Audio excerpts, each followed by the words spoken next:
이 말을 자주 하는 사람이 있습니다. 듣는 순간은 별일 아닌 것 같지만 시간이 갈수록 마음이 닳고 기운이 빠지고 이상하게도 항상 내가 미안해지는 말입니다. 60년 넘게 살아오면서 끝내 풀리지 않는 숙제가 있다면 저는 단연 사람이라고 말하고 싶습니다. 일은 노력하면 해결되고 돈은 많고 적음의 차이일 뿐인데 사람은 그렇지 않습니다. 아무리 정성을 쏟아도 아무리 이해하려 애써도 끝까지 변하지 않는 사람이 있습니다. 오늘 지혜담에서 전해드릴 이야기는 누군가를 미워하자는 이야기도 관계를 쉽게 끊어내자는 이야기도 아닙니다. 오히려 그 반대입니다.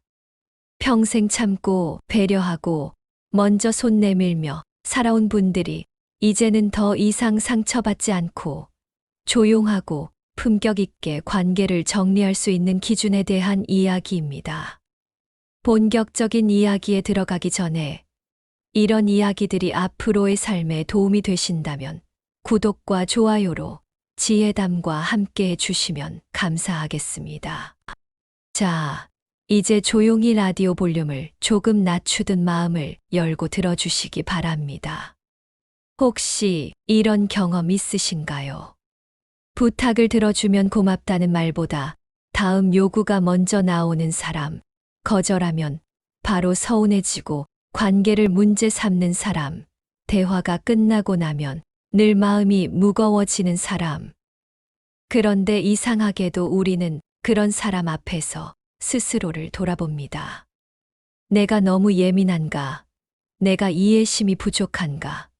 내가 좀 더 참았어야 했나?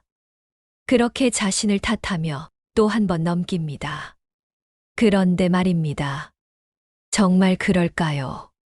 정말 내가 부족해서 그런 걸까요? 이 영상은 조선 최고의 현자로 불리는 다산 정약용의 통찰에서 출발합니다. 사람은 고쳐 쓰는 대상이 아니라 그 결을 보고 가까이 할지 멀리 할지를 정해야 한다는 말입니다.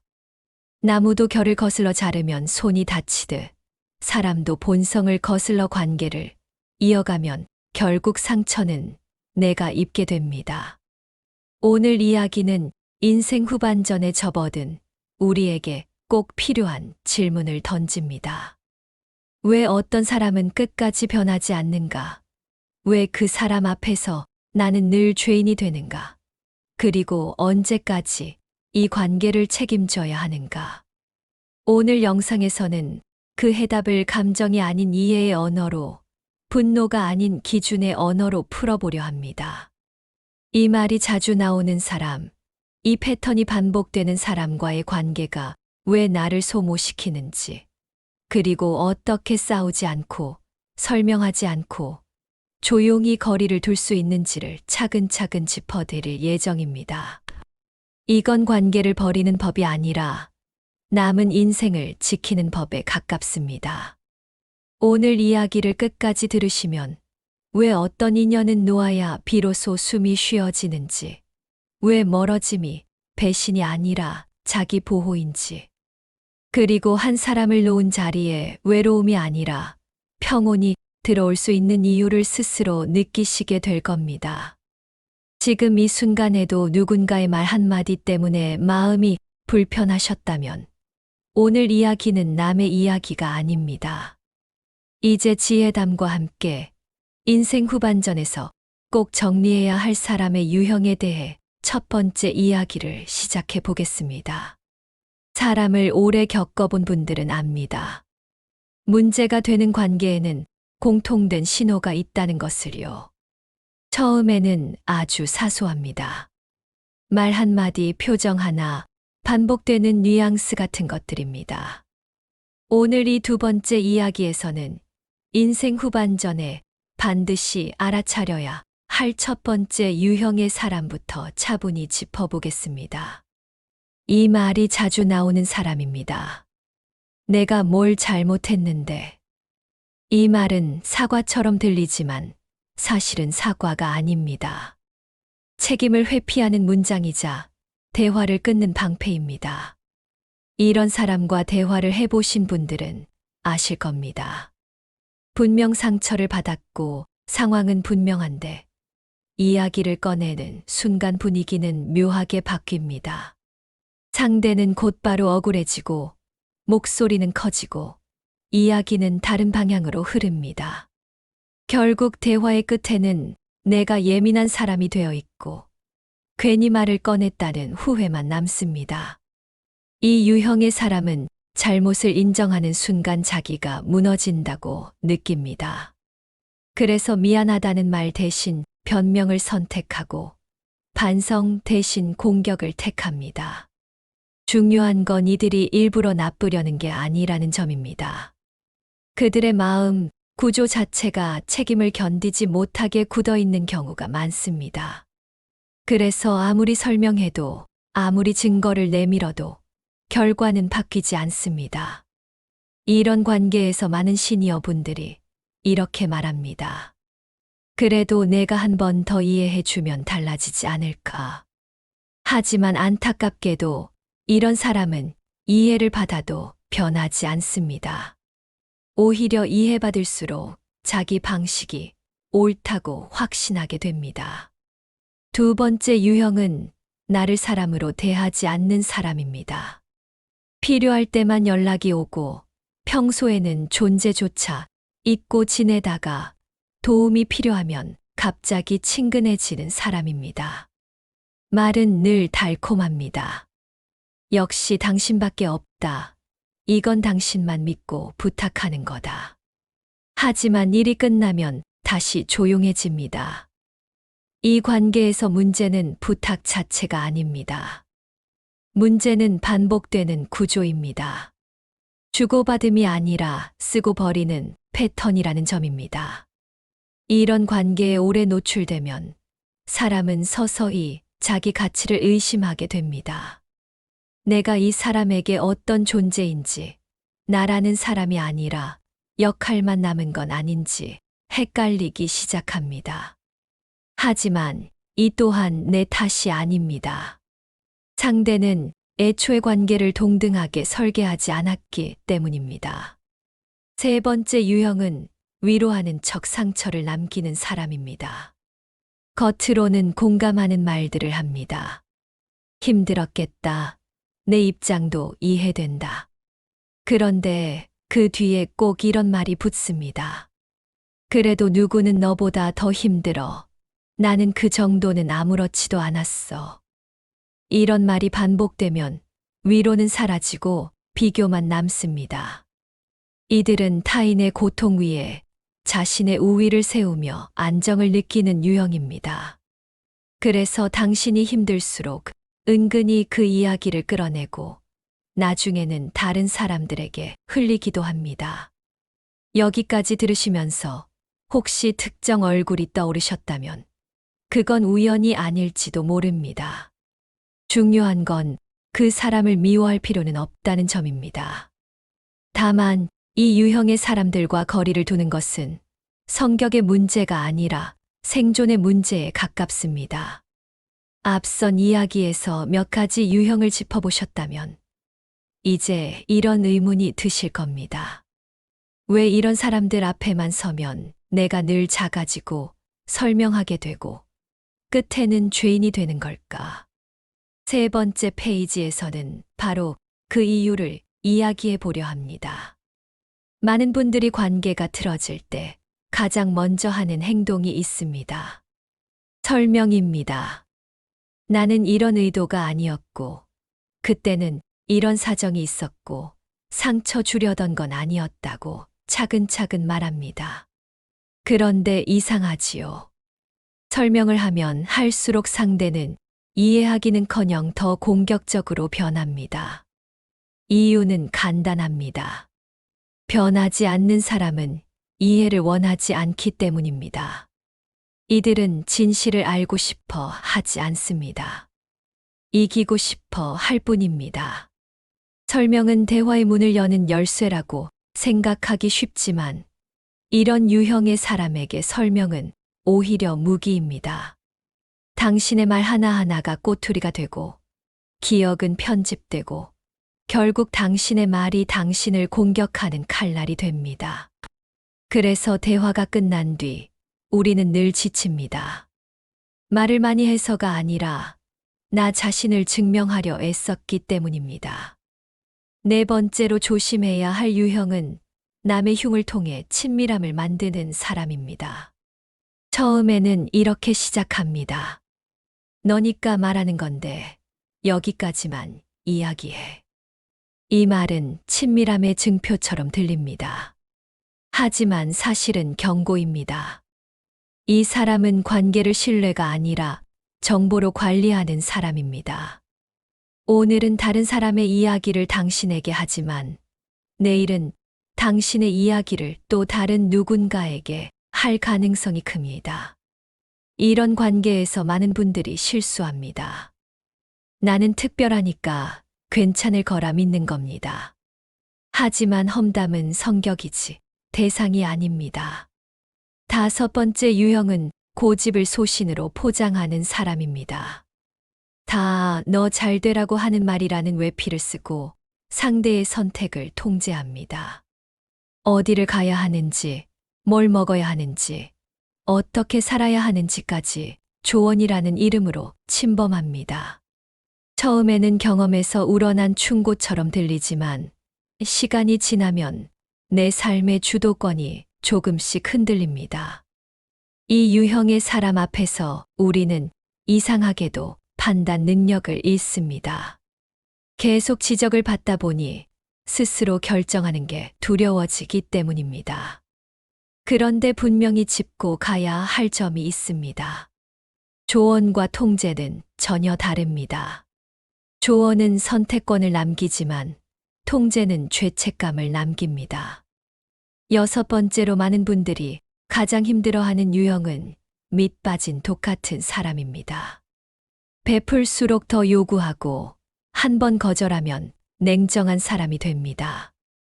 이 관계의 특징은 항상 내가 빚진 사람처럼 느껴진다는 점입니다. 고마움은 사라지고 당연함만 남습니다. 이런 관계는 결국 한쪽이 지칠 때까지 계속됩니다. 여기서 중요한 질문 하나를 드리고 싶습니다. 지금까지의 관계 중 설명하고 참고 견디는 쪽이 늘 당신이었습니까? 만약 그렇다면 그 관계는 이미 균형을 잃었을 가능성이 큽니다. 관계는 노력의 문제가 아니라 구조의 문제일 수 있습니다. 관계를 정리하려는 순간 가장 먼저 올라오는 감정은 분노가 아니라 죄책감입니다. 이 네 번째 이야기에서는 왜 우리가 관계를 놓으려 할 때마다 스스로를 나쁜 사람으로 몰아붙이게 되는지를 짚어보겠습니다. 많은 분들이 이렇게 말씀하십니다. 내가 너무 냉정한 건 아닐까? 이 나이에 사람을 가려 만나도 되나? 그래도 정이라는 게 있지 않나? 특히 평생 가족과 조직과 이웃을 먼저 생각하며 살아온 분일수록 이 마음은 더 큽니다. 그런데 이 죄책감은 양심에서 나오는 감정이 아닐 수 있습니다. 오히려 오래된 습관에 가깝습니다. 참고 견디는 쪽이 늘 나였던 관계에서는 버티는 내가 정상이고 불편함을 말하는 내가 문제처럼 느껴지기 쉽습니다. 그래서 관계를 정리하려는 순간 머릿속에는 상대의 얼굴보다 주변의 시선이 먼저 떠오릅니다. 저 사람이 상처받으면 어떡하지? 내가 모질게 보이면 어쩌지? 하지만 이 질문은 빠져 있습니다. 나는 얼마나 상처받았는가? 나는 이 관계에서 안전했는가? 일곱 번째로 조심해야 할 유형은 약자 앞에서만 강해지는 사람입니다. 밖에서는 한없이 공손하고 유순한데 집안이나 가까운 사람 앞에서는 쉽게 화를 내고 무시하는 사람입니다. 이런 사람과 오래 지내면 우리는 착각하게 됩니다. 저 사람의 분노는 내가 잘못해서 나온 거라고. 하지만 분노는 선택입니다. 강자에게 분노하지 않는 사람이 약자에게만 나를 세운다면 그건 성격이 아니라 방향의 문제입니다. 8번째 유형은 만나고 나면 늘 기운이 빠지는 사람입니다.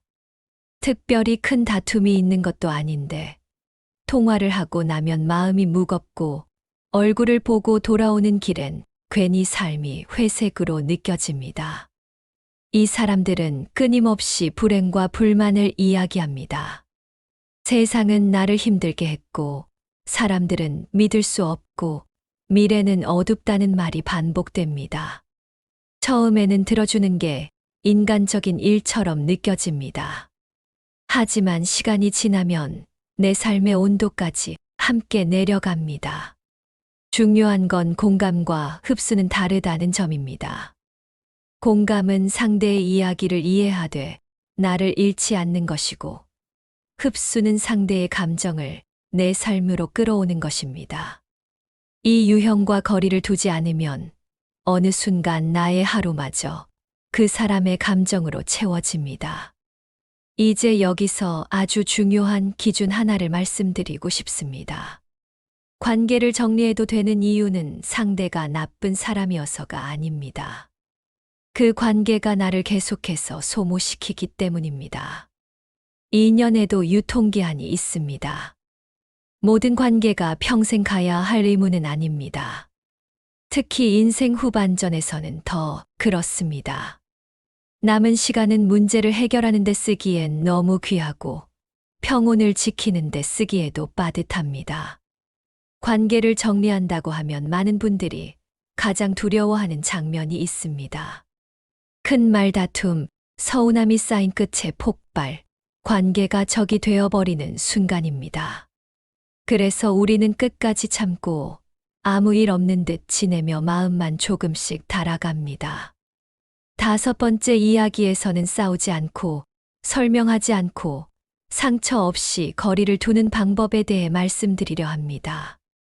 먼저 꼭 기억하셔야 할 한 가지가 있습니다.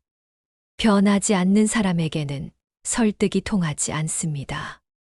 설득이 통하지 않는 사람에게 설명을 계속하는 것은 문을 닫은 집 앞에서 초인종을 누르는 것과 같습니다. 소리는 나지만 안에서는 아무 반응이 없습니다.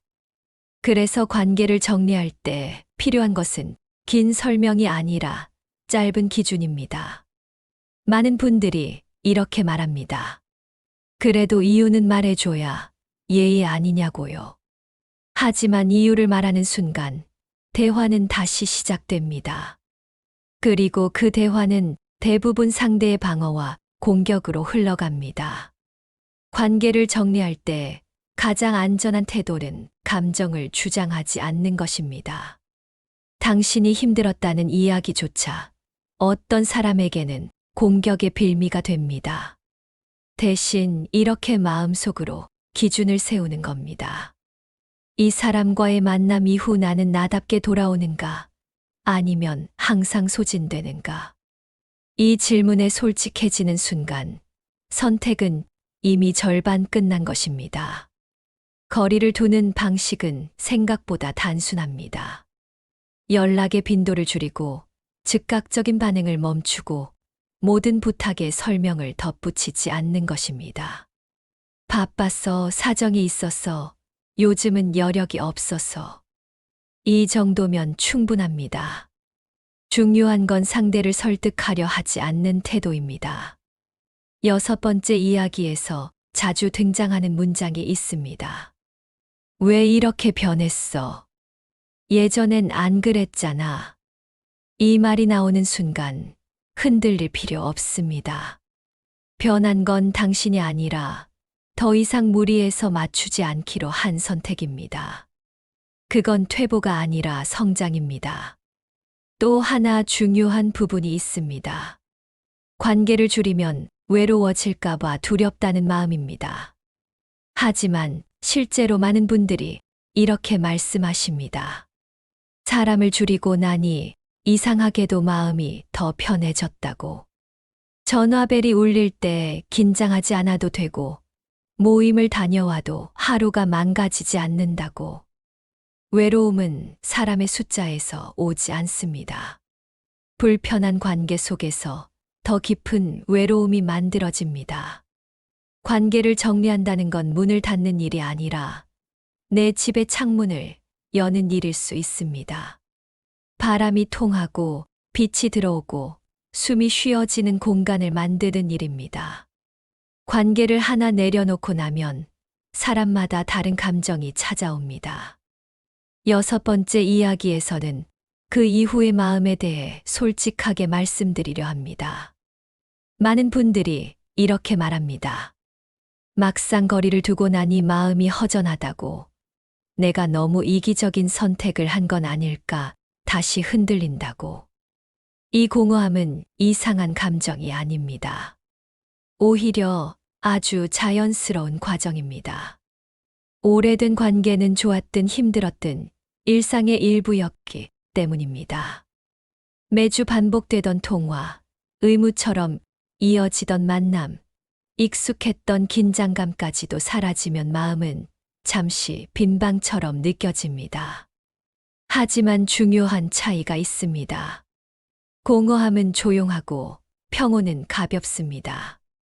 공허함은 시간이 지나면 옅어지지만 평온은 점점 자리를 잡습니다. 관계를 정리한 뒤 진짜 변화는 아주 사소한 일상에서 시작됩니다. 전화가 와도 가슴이 덜 철렁하고, 약속을 생각하며 미리 피곤해지지 않고, 하루를 마치고 돌아왔을 때 마음이 덜 어지럽습니다. 많은 분들이 이 시점에서 이런 말을 합니다. 내가 이렇게 조용한 사람인지 몰랐다고. 그동안 얼마나 많은 감정을 감당하며 살았는지를 그제야 알아차립니다. 이때 아주 중요한 선택이 하나 남아 있습니다. 다시 예전의 관계로 돌아가 익숙함을 택할 것인지, 아니면 이 낯선 평온을 지켜낼 것인지입니다. 사람은 익숙한 불편함을 새로운 안정감보다 더 쉽게 선택합니다. 그래서 관계를 정리한 뒤에도 상대가 먼저 연락해 오면 마음이 흔들립니다. 미안함이 올라오고, 그래도 내가 너무했나 싶어집니다. 하지만 이 순간 꼭 기억하셔야 할 기준이 있습니다. 다시 돌아간다고 해서 달라질 것이 있는가? 대부분의 경우 답은 이미 알고 계십니다. 사람의 본성은 관계의 거리와 상관없이 쉽게 바뀌지 않습니다. 다시 돌아가는 건 관계를 회복하는 게 아니라 나를 예전 자리로 돌려놓는 일일 수 있습니다. 이 시기에 가장 도움이 되는 건 새로운 사람을 억지로 채우는 게 아니라 나와의 관계를 회복하는 일입니다. 혼자 차를 마시는 시간, 굳이 설명하지 않아도 되는 하루, 누구의 눈치도 보지 않는 선택들이 조금씩 쌓이면 공허함은 점점 줄어듭니다. 그리고 그 자리에 묘한 안정감이 들어옵니다. 이 안정감은 박수도 없고 인정도 없지만 몸과 마음을 동시에 쉬게 합니다. 인생 후반전의 관계는 넓이가 아니라 깊이로 가야 합니다. 모든 사람과 잘 지낼 필요는 없습니다. 나를 존중하는 관계 몇 개면 충분합니다. 우리는 오랫동안 이렇게 배워왔습니다. 사람과의 인연은 소중하고 한 번 맺은 관계는 끝까지 책임져야 한다고. 그래서 불편해도 참았고 상처받아도 이해하려 했고 마음이 무너져도 웃으며 넘겼습니다. 그런데 여기까지 살아오며 분명히 느끼셨을 겁니다. 그렇게 지켜온 관계 중 일부는 나를 키워주었지만 일부는 나를 갉아먹었다는 사실을요. 오늘 이야기를 통해 꼭 전하고 싶은 결론은 이것입니다. 내 진심이 부족해서 관계가 힘든 게 아닐 수 있다는 점입니다. 바꿀 수 없는 사람을 바꾸려 애쓰는 순간 남은 시간과 기운은 조용히 빠져나갑니다. 관계에도 유통기한이 있고 멀어짐은 배신이 아니라 자기 보호입니다. 누군가와 거리를 둔다고 해서 그 사람을 부정하는 것은 아닙니다. 다만 내 삶의 중심에 다시 나를 놓는 선택일 뿐입니다. 어떤 인연은 가까이 있을 때 의미가 있고 어떤 인연은 멀어질 때 품격이 남습니다. 오늘 이야기 속에서 소개한 유형들이 떠오르셨다면 그건 마음이 이미 신호를 보내고 있다는 뜻일지도 모릅니다. 그 신호를 무시하지 않으셔도 됩니다. 설명하지 않아도 되고, 싸우지 않아도 되고, 이해받지 않아도 괜찮습니다. 조용히 거리를 두는 것만으로도 충분합니다. 그리고 그 자리에 들어오는 것은 외로움이 아니라 생각보다 단단한 평온입니다. 전화 한 통에 마음이 흔들리지 않는 하루, 약속 하나에 일주일을 고민하지 않는 삶, 누구에게 증명하지 않아도 되는 나 자신. 이것이 인생 후반전에 우리가 누릴 수 있는 가장 큰 자유일지도 모릅니다. 사람을 보는 눈은 타고나는 게 아니라 살아오며 만들어집니다. 오늘 이 시간이 그 눈을 조금 더 또렷하게 만드는 계기가 되었기를 바랍니다. 지금까지 지혜담이었습니다. 이 이야기가 마음에 남으셨다면 구독과 좋아요로 지혜담과 계속 함께 해주세요. 앞으로도 남은 인생을 지키는데 필요한 이야기로 조용히 곁에 있겠습니다. 오늘도 여기까지 잘 살아오셨습니다.